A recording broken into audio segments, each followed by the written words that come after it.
Yeah, I was actually, so the whole thing, we were keeping in shape because potentially we were going to fight Shogun on this card. And I was going, it was my wife's birthday and we were going on vacation. So I told my manager, hey, let me know, because we hadn't heard for a couple weeks. And so found out, Shogun was injured a little bit. And so I said, all right, so we went on vacation. Then I was actually spearfishing. I got a text from a manager that said, Little Nog, November 19th, in Brazil. And first reaction was, hell yeah, let's do it. Why not? And so called him and said, what's the situation? Gustafsson got hurt. You want to step in? We thought about it for a second. Said, yeah. Well, why wouldn't we? So here we are. It's perfect timing right before the holidays. I'm in shape from my last fight. I get to continue getting in even better shape, work on my skill set, and I made it here healthy. The biggest thing, and couple days from the fight. Very nice. The first fight that you guys had, it was 6 years ago. Did you even bother to go back and watch it? I didn't even watch it, no. I watched the little highlights on it. I'm not that fighter anymore. I was a wrestler. I literally went in there. It was my first big fight too. And I went in there and, all right, I just got to get this takedown. Everybody talked about how good of a boxer he was. I wasn't versed in southpaws, fighting southpaws. And so for me, it was just kind of going in there, throw my right hand and going for a takedown. And on my feet, it was just kind of punch the guy in the face. Now I know I have the abilities to set my strikes up, keep people guessing. My jiu-jitsu is better. My wrestling, MMA wrestling is even better. I know what positions to land in, what not to land in, what gets me in trouble, what doesn't. So I believe I've grown way more than he has in those 6 years. And so I look to go in there and show people that. And it's good for me. I've never had a rematch, and I want to gauge that myself and see how much better I've gotten. What do you see when you see him? Obviously we know by now he's 40 years old, but he just came off an impressive win over Patrick Cummins, who's a great wrestler as well. He's got heavy hands. Yeah. What do you see? Because it's fun. Him and his brother both. You see him walking around the hotel, and they can barely move, and then something happens when the bell rings. Yeah, they get in that octagon or the ring, man, and they transform into killers, And so for me, I'm expecting the best Nogueira that's ever been, that's ever fought in Pride or UFC. That's what you got to go in, and that's what I train for.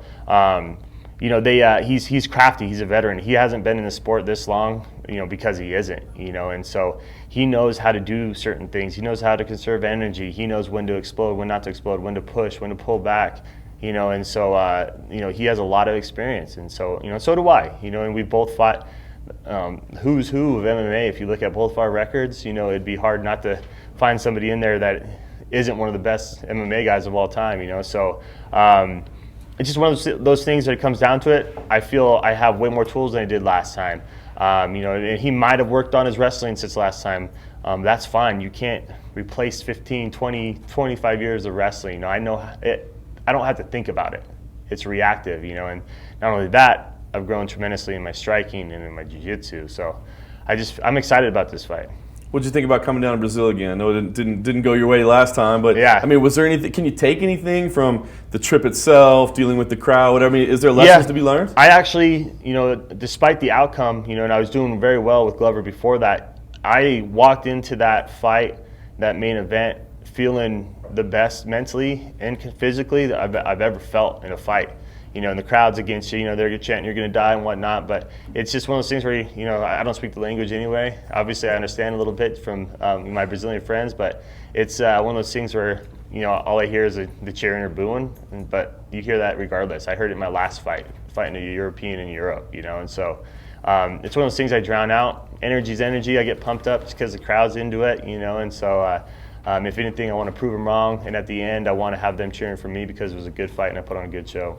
I know you said that one of the things that you're really trying to do now is make sure you just have fun when you fight and you're relaxed. How do you do that? What is exactly mentally that you have to do? Because, obviously it's still a tough sport and there's a dude on the other side of the cage trying to knock you out. So what is it that clicks that you have to do to enjoy yourself? So fight week and the day of, whatever, you find yourself going into like a little rabbit hole sometimes thinking of, all right, so if he comes out, he's doing this, I'm going to do this. And you kind of get into this weird kind of rhythm where you can't control any of that. And so I try not to think about any of that stuff. Yeah, we go through our game plans, we drill it, but we have fun while we're in here, have good people around me. Before the fight in the locker room, try to keep it light. because we can't control any of that. You know, we can control how you feel before you get out there, and then you made it to the end of the road. Now you're here, and now it's time to just go do it and have fun. Once that fight starts, you're good. So it's controlling those nerves, that anxiety, that excitement, and just kind of letting it out in the fight, and not putting as much pressure on myself as far as, all right, what are the keys to the victory as far as, you know, what do I need to do? I get this takedown here, and I get this takedown there, or keep it on my feet, or whatnot. It's kind of just let yourself be free out there and go out and have fun, and that's when I feel like I fight my best, because I open up, I take risks, I let loose a little bit.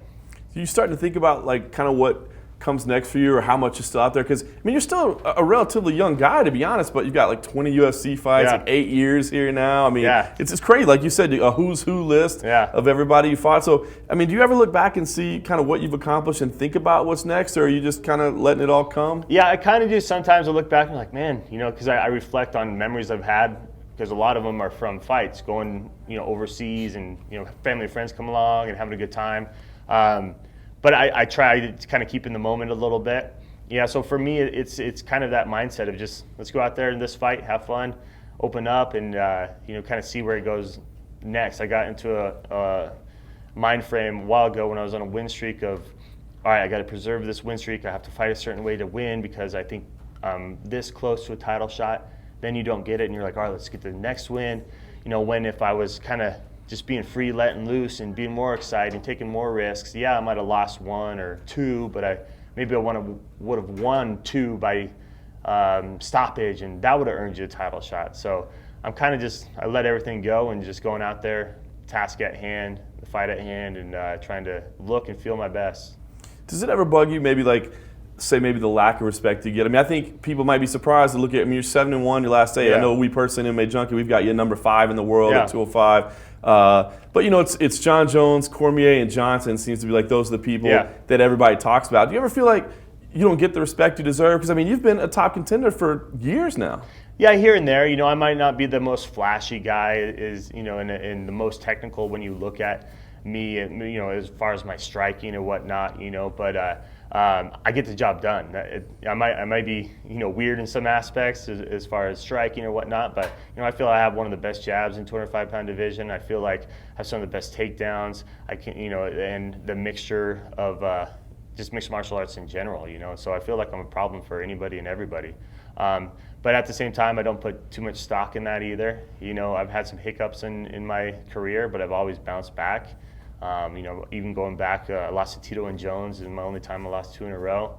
You know, I came back and went on a good streak and lost a couple here, there, but that's one of the things I'm not trying to focus so much on is I got to go on a win streak or whatnot, because you're seeing now, a day and age in MMA and the UFC in particular, you could be number 13 and get a title shot. You can be anywhere and get a title shot. So I feel, you know, fighting a certain way, opening up more as far as myself, taking more risks will definitely garner me a title shot down the road. I was going to say, even though you're not really focused on it, I mean, if you look at the way things are right now, especially we know that John Jones is out till summertime. Yeah. We know that Cormier and Johnson are going to fight here in a month or so. I mean, do you think, like, man, if I go out there and do something impressive, you never know. Exactly. I always feel I'm right there. You know, I think everybody in the top 5 are right there. You know, yeah, those 2 are fighting, AJ and Cormier. You know, you have Gustafsson. You know, he pulled out of a fight here, injured.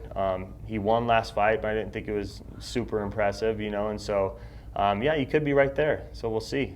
I know a lot's being made that this is the last fight on your contract. Are you thinking about that at all? And you almost strike me as one of those guys that would be like a UFC lifer. I mean, is that your hope, or do you think, you know, open market, like you said, this day and age, maybe you got to entertain what's out there? Yeah, you know, I've always thought myself staying with the UFC till the end of my career, but it's one of those situations where, you know, we had you know, 1 fight left, and they came with a 4-fight deal, and it wasn't too crazy in what we had left, and we just said, hey, why not just fight it out, you know, and see what happens, you know. So I'm not worried about that until after. Got a fight in front of me, but there was no really intent or anything like that. Like we have a master plan behind it all. It was just one of those things. We're in a position right now where we said, you know, why not? You know, so we'll see what happens after this fight. You know, it doesn't mean I'm going elsewhere, but it's open. Yeah. I want to know, so I mean, since you don't really go through scenarios as much anymore, at least let yourself get stuck in them. I'm assuming you see yourself getting your hand raised on Saturday Mm-hmm. night, but do you visualize this? So, I mean, how do you see this fight going? Yeah, I just feel getting out there and just, when those first exchanges, I just feel being faster and more on point. I feel like I just have more just kind of fast twitch. I'm a better athlete. I feel like he's going to be surprised with my striking. And when he starts to, if he's, for me mixing everything up, I'm going to keep him on his toes. If he's too worried about the takedown, he's got to watch out because, it can feint and come up top and vice versa, And so I just feel I'm going to be, quicker to the punch, So I just feel I'm so much more well-rounded than I was then, and I've grown way more than he has.